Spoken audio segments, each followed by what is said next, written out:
नमस्कार मित्रों, आप सभी का स्वागत है मेरे इस यूट्यूब चैनल में। मैं Chandrashekhar Rai, assistant professor, Kashi Sahu college Saraikela, department of history, Kolhan university. मित्रों, जैसा कि मैं आपको बताया था कि मैं रोज आपको कुछ न कुछ पेपर की जो महत्वपूर्ण विषय वस्तु होंगे, जो आपकी परीक्षा के दृष्टिकोण से, सिविल सेवा परीक्षा के दृष्टिकोण से बहुत महत्वपूर्ण होंगे, उसको मैं ढूंढ करके आपको बताने का प्रयास करूंगा कि कम से कम आप एक बार उन चीज़ों को सुने और अपना नोट्स तैयार करें।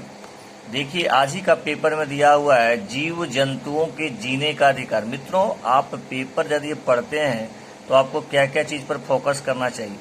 देखिए, संपादकीय जो दिया रहता है उसको जरूर आप पढ़ें, महत्वपूर्ण चीज़ों को ढूंढें, और ये आपके मेंस की परीक्षा और पीटी की परीक्षा के लिए काफ़ी महत्वपूर्ण है।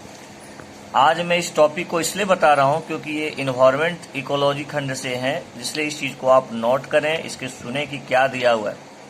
इसमें लिखा हुआ है कि जुलाई 2018 में उत्तराखंड हाईकोर्ट ने कहा था कि जानवरों को भी इंसान की तरह जीने का हक है। मित्रों, बिल्कुल जानवरों को भी इंसान की तरह जीने का हक है। हर राज्य ने अपना राजकीय पशु या पक्षी घोषित किया है। असल में ऐसे आदेशों से जानवर बचते नहीं जब तक समाज में यह संदेश नहीं जाता है कि प्रकृति ने धरती पर इंसान, वनस्पति और जीव जंतुओं को जीने का समान अधिकार दिया है। जीव जंतु या वनस्पति अपने साथ हुए अन्याय को न तो प्रतिरोध कर सकते हैं, न ही दर्द कह पाते हैं, परंतु इस भेदभाव का बदला खुद प्रकृति ने लेना शुरू कर दिया। आज पर्यावरण संकट का मूल कारण इंसान द्वारा उपजाया गया असमान संतुलन ही है। अब धरती पर अस्तित्व का संकट है। जिस दिन खाद्य श्रृंखला टूटी, धरती से जीवन की डोर भी टूट जाएगी। बहुत इंपॉर्टेंट है कि प्रकृति को हर एक जीव जंतु का एक चक्र है। प्रकृति में हर एक जीव जंतु का चक्र है। जंगल में यदि हिरन जरूरी है तो शेर का भोजन हिरन है। प्राकृतिक संतुलन का यही चक्र है। हिरन की संख्या बढ़ गया है तो अंधाधुंध चराई से हरियाली का संकट खड़ा हो जाएगा। इस संतुलन के लिए शेर भी जरूरी है। वहीं ऊंचे पेड़ों की नियमित कटाई छटाई के लिए हाथी जैसे ऊंचा प्राणी भी, और शेर तेंदुए द्वारा छोड़े गए शिकार के अवशेष को सड़ने से पहले भक्षण करने के लिए लोमड़ी भेड़िया भी। इस तरह हर जानवर, कीट, पक्षी धरती पर इंसान के अस्तित्व के लिए अनिवार्य है। हर एक जानवर मित्रों सभी के लिए जरूरी है। हम किसी पशु पक्षी को खराब नहीं समझ सकते हैं, उसका प्रकृति में इम्पोर्टेंस होता है। ऐसे ही गिद्ध पारिस्थितिकी तंत्र के लिए अनिवार्य पक्षी है। 90 के दशक में भारतीय उपमहाद्वीप में करोड़ों गिद्ध थे, लेकिन अब कुछ लाख ही बचे हैं।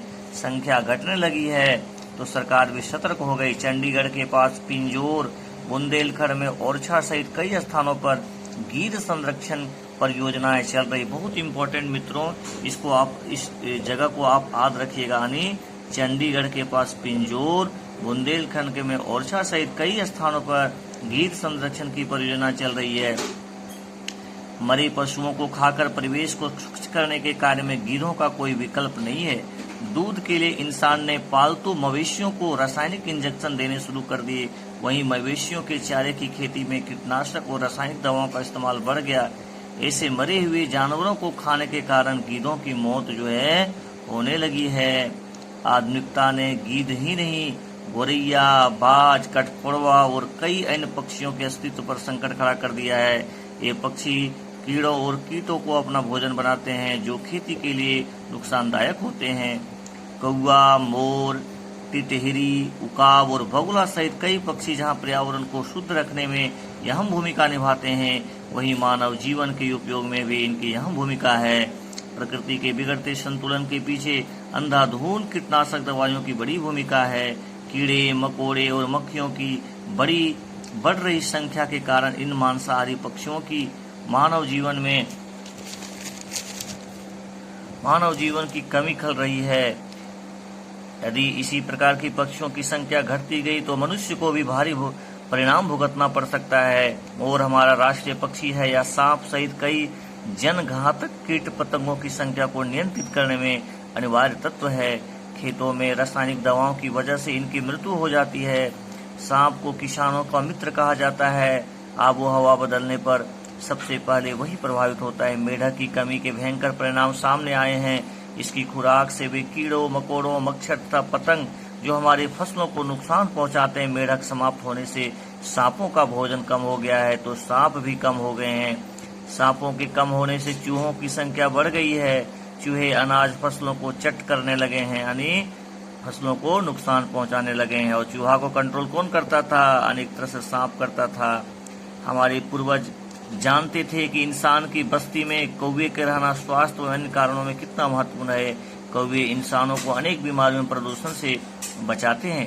टीबी ग्रस्त रोगी के खखार में जीवाणु होते हैं, इसे कौवा खा जाते हैं। इससे जीवाणु का फैलाव नहीं होता है।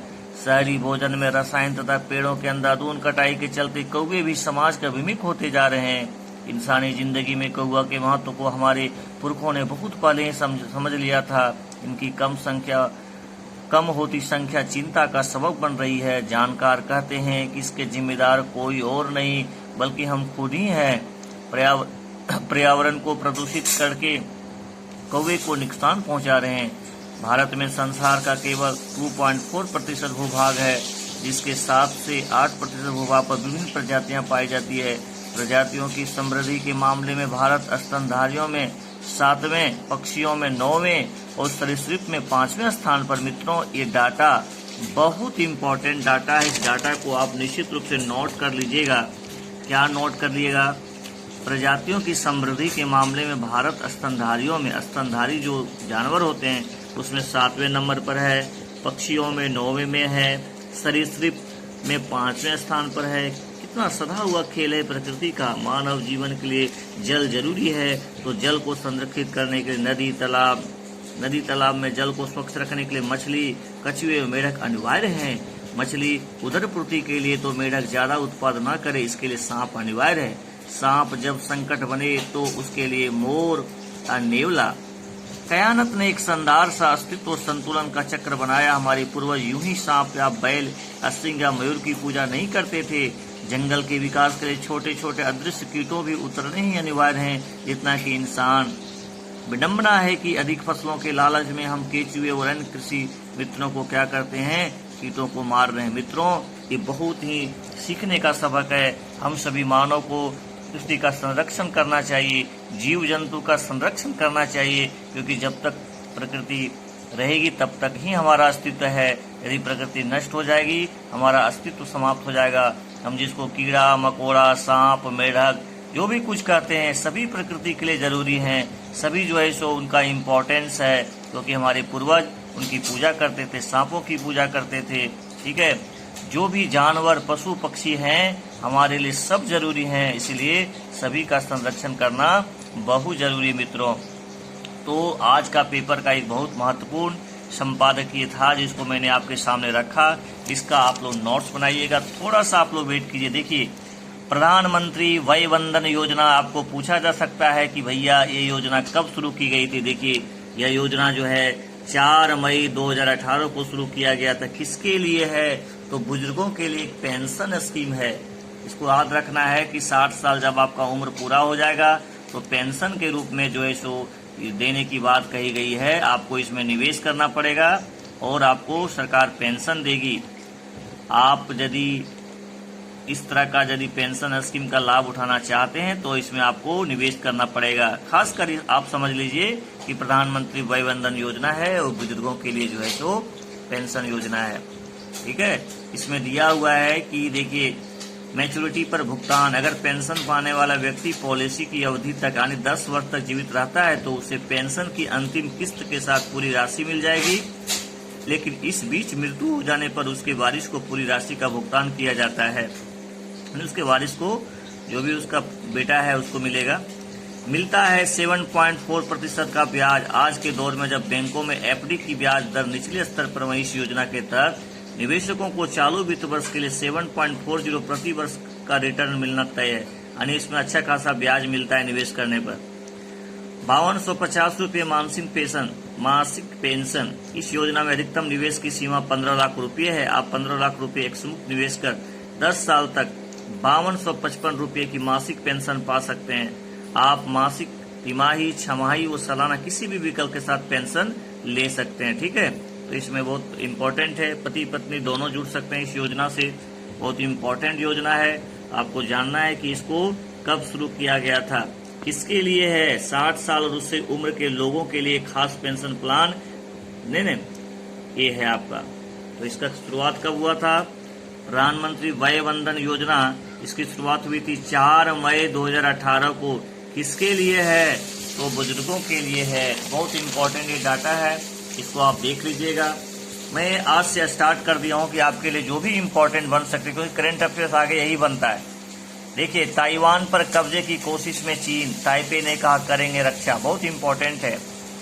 अब ताइवान को देख लीजिए, ताइवान के एक नजर में देखिए। ताइवान एक बड़ा द्वीप है, इसके साथ कई छोटे द्वीप भी हैं।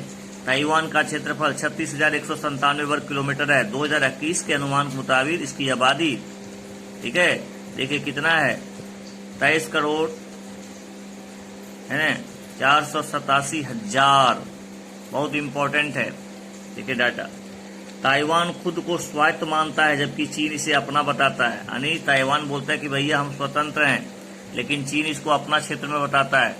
तो देखिए, ये चीन जो है सो थोड़ा सा बदमाशी कर रहा है, दूसरे को हड़पने का प्रयास कर रहा है। ठीक है, तो ये भी बहुत इंपॉर्टेंट है, जानना है आपको। ताइवान को जानना चाहिए, विवाद उत्पन्न हुआ है।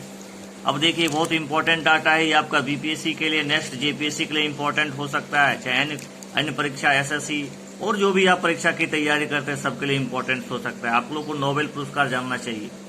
धरती की जलवायु पर का फिजिकल मॉडल किया तैयार, मिला फिजिक्स का नोबेल। बहुत इंपॉर्टेंट है। देखिए, फिजिक्स के लिए नोबेल पुरस्कार 2021 की घोषणा कर दी गई है। Royal Swedish academy of sciences, देखिए बहुत इंपॉर्टेंट एकेडमी है, royal Swedish academy of science ने जटिल भौतिक प्रणालियों की समझ में अभूतपूर्व योगदान के लिए संयुक्त रूप से 3 लोगों को चुना है। इसमें अस्यूकुरो मानेबे, क्लाउस हेल्समैन और जियोर्जियो पेरिसी हैं, जिन्हें फिजिक्स के लिए 2021 के नोबेल पुरस्कार से सम्मानित किए जाने का निर्णय लिया है।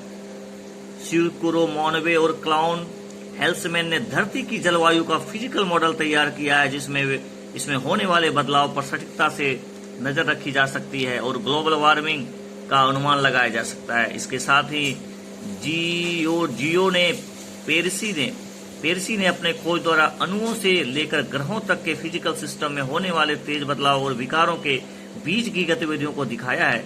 पिछले साल भौतिकी विज्ञान का नोबेल पुरस्कार अमेरिकी वैज्ञानिक एंड्रयू गैस, ब्रिटेन के रॉजर पेनरोज और जर्मनी के रिनॉल्ड गैनलेज को मिला था पिछले साल 2020 में। इन तीनों को ब्लैक होल पर रिसर्च के लिए इस पुरस्कार से सम्मानित किया गया था। यानी 2020 में जो फिजिक्स के लिए नोबेल पुरस्कार दिया गया था वो ब्लैक होल पर रिसर्च करने के लिए दिया गया था, लेकिन इस बार किस लिए दिया गया?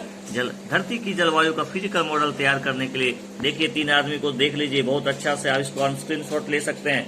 अस्यूकुरो मानवे, क्लाउस हेल्समैन, जियोर्जियो पेरिसी, बहुत इंपॉर्टेंट नाम है जिनको फिजिक्स के लिए 2021 में नोबेल पुरस्कार दिया गया मित्रों। ठीक है, चलिए, ये बहुत अच्छा है, ये आपके लिए इंपॉर्टेंट है। एक और डाटा है, इसको आपको परीक्षा के दृष्टिकोण से इंपॉर्टेंट है, इसको देख लीजिए। देखिए, लिखा हुआ है 2022 राष्ट्रमंडल खेलों से हटा भारत। भारत कोविड-19 से जुड़ी चिंताओं और देश के यात्रियों के प्रति ब्रिटेन के भेदभावपूर्ण प्रथावास नियमों के कारण अगले साल बर्मिंघम में होने वाले राष्ट्रमंडल खेलों की हॉकी प्रतियोगिता से क्या है, ये जो है सो इंडिया हट गया है। ठीक है, तो इसको ध्यान रखना है। चलिए, थैंक यू, आप सभी को धन्यवाद। आपका दिन शुभ और मंगलमय हो।